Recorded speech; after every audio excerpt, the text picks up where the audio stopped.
এটা অৰ্ধসম্পূৰ্ণ প্ৰেম কাহিনী, পূৰ্ণ সমাপ্তিৰ পথত আগবঢ়া এটা জীৱন, অলপ কাৰুণ্য, অলপ নিসংগতা আৰু অলপ আত্মগ্লানি। জীৱনৰ পূৰ্ণ ব্যস্ততাৰ মাজতো মাজে মাজে ভাহি আহিব খোজে কাজল হনা দুটা নয়ন। পাহৰণিৰ গৰ্ভত হেৰাই যাব খোজা এটা অস্তিত্ববিহীন অতীত। দুচকুৰ শুকান কাঠৰ চকু পানীয়ে ধুই নিলে হৃদয়ৰ সকলো কোমলতা। এঙাৰ হৈ পৰা হৃদয়ত এতিয়া হাতুৰিৰে মাৰি ভাঙিব নোৱাৰা কঠিনতা। তথাপিও কোনো ক্ষণত অস্থিৰ হৈ উঠে সময়।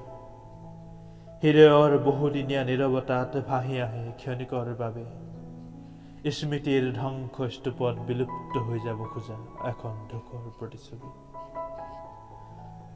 আধা লেখা দস্তাবেজখন আংশিক মেল খাব খুজি আকৌ বন্ধ হৈ পৰে। সময়ৰ বালিত মিশ্ৰিত হৈ অদৃশ্য হৈ পৰে স্মৃতিৰ অস্পষ্ট এটা পৃষ্ঠা। অৰ্ধসম্পূৰ্ণ এটা কাহিনীৰ সমাপ্তি ঘটে।